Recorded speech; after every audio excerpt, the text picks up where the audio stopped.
दोस्तों, आज के इस वीडियो में हम आपको हजरत अब्बास अलमदार की कब्र मुबारक पर होने वाले एक ऐसे मोजिज़े के बारे में बताने वाले हैं जिसको देखकर आज दुनिया के बड़े बड़े वैज्ञानिक भी हैरान और परेशान हो रहे हैं। और वह मोजेज़ा यह है कि हजरत अब्बास अलमदार की कब्र मुबारक से लगातार 1400 सालों से पानी निकल रहा है।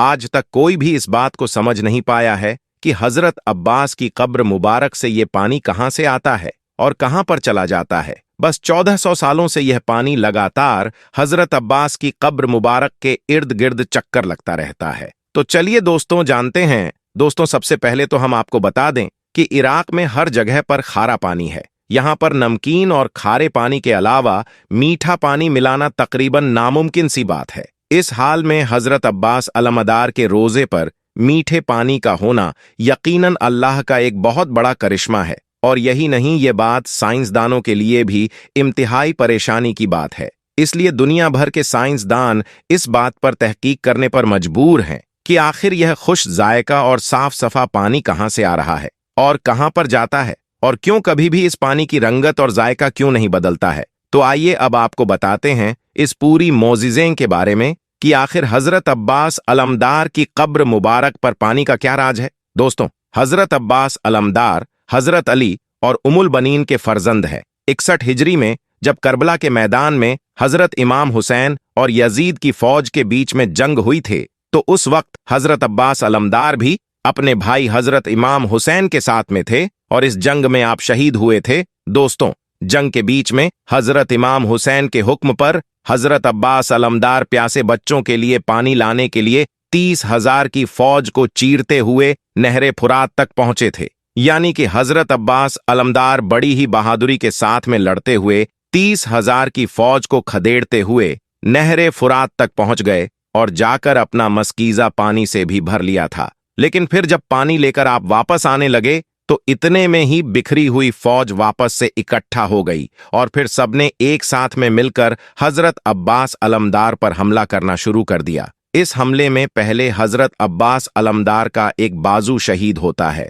फिर दूसरा बाजू शहीद हो जाता है। फिर भी आप मस्तीजी को अपने मुंह में दबाकर पानी खेमों तक पहुंचाने की कोशिश करने लगे। लेकिन इतने में ही उन जालिमों में से एक जालिम ने पीछे से हजरत अब्बास पर वार कर दिया, जिससे हजरत अब्बास अलमदार वहीं पर शहीद हो जाते हैं और आपके साथ में मस्कीजे में जो पानी था वह वहीं पर बिखर जाता है। फिर आपको उसी मुकाम पर, यानी कि जहां पर आप शहीद हुए थे, उसी जगह पर आपको दफन कर दिया गया। फिर बाद में उसी जगह पर हर में हजरत अब्बास अलमदार तामीर कर दिया गया। कहा जाता है कि नहरे फुरात से जो पानी आप अपने मस्कीजे में भरकर साथ लाए थे वह आप खेमों तक नहीं पहुंचा सके थे। वह पानी उसी जगह पर बिखर गया था जिस जगह पर आपकी शहादत हुई थी। अब यहां पर आप अल्लाह की कुदरत देखिए कि वह पानी तब से लेकर आज तक, यानी कि 1400 सालों से लगातार इस जगह पर वैसे ही मौजूद है। यानी कि वह अपनी उसी निस्बत से आपके रोजा मुबारक के ईद गिर्द रहता है।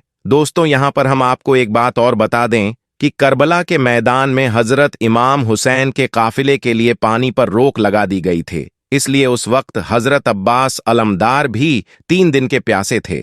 जब आप पानी लाने के लिए नहरे फुरात पर पहुंचे थे, आपने उस वक्त पानी पर अपना कब्जा भी कर लिया था। उस वक्त भी आपका प्यास के मारे बुरा हाल हो रहा था, मगर फिर भी आपने अपने आका हजरत इमाम हुसैन और उनके अहल अयाल की प्यास को मद्देनजर रखते हुए पानी की एक बूंद को भी नहीं पिया था। हालांकि वह पानी खुद ही चलकर हजरत अब्बास अलमदार के पास में आ गया था।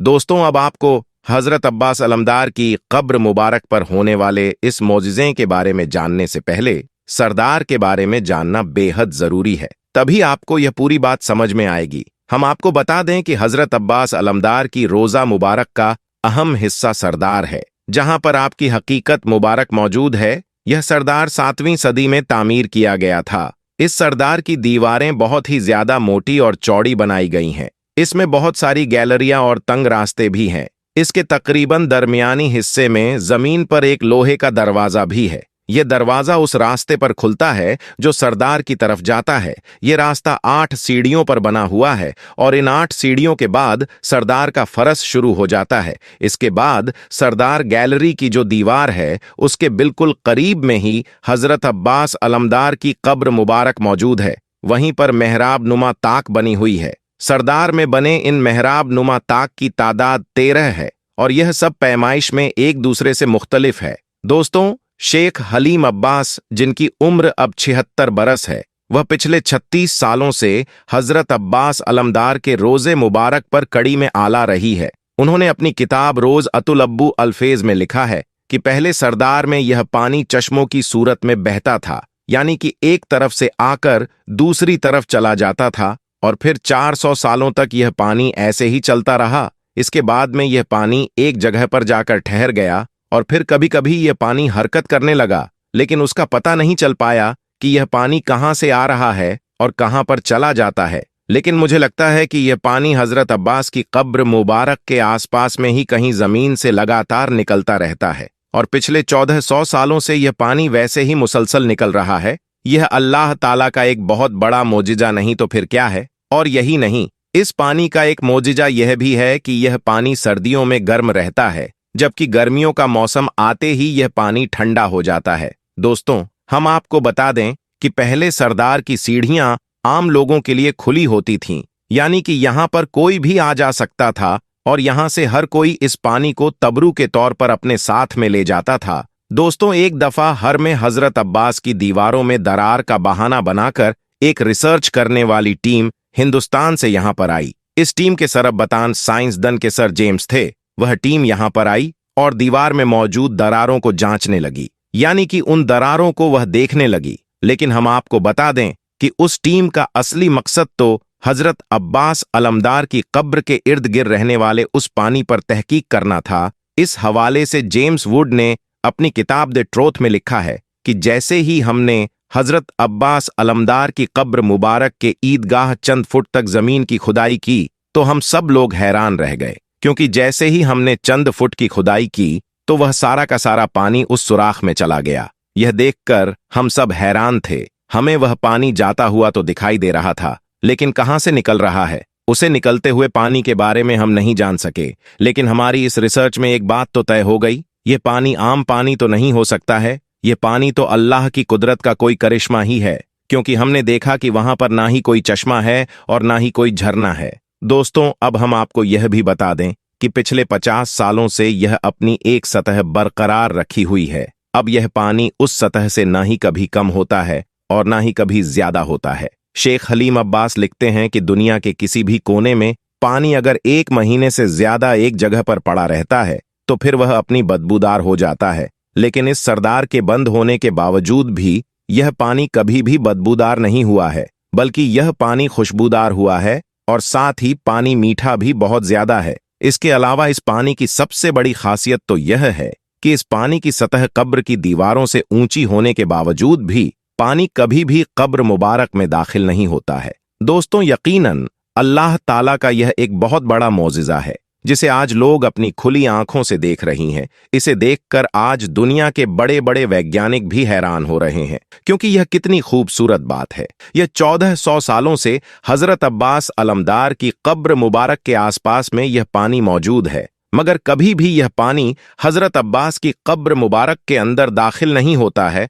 और साथ ही इस पानी में ना ही कभी बदबू आती है और ना यह पानी किसी किस्म का कोई खारा पानी है और ना ही यह पानी कभी गंदा होता है और ना ही इस पानी में किसी किस्म का कोई फंगस पैदा होता है। दोस्तों, अल्लाह पाक का यह मोजिजा सुनने के बाद भी अगर कोई शख्स अहले बैत की अजमत को ना माने तो इससे बड़ा बदनसीब शख्स कोई नहीं होगा। बेशक अहले बैत की पैरवी भी लाजमी है। अल्लाह तबारक ताला से दुआ है कि अल्लाह पाक हमें अपनी प्यारे नबी के सदके तुफेल हजरत अब्बास अलमदार के रोज़ा मुबारक की जियारत नसीब फरमाएं और हमारे दिलों में अहले बैत की मोहब्बत को पैदा करें। आमीन अल्लाहुम्मा आमीन। एक बार आप भी कमेंट बॉक्स में आमीन जरूर लिख दें। आपका वीडियो देखने के लिए बहुत बहुत शुक्रिया।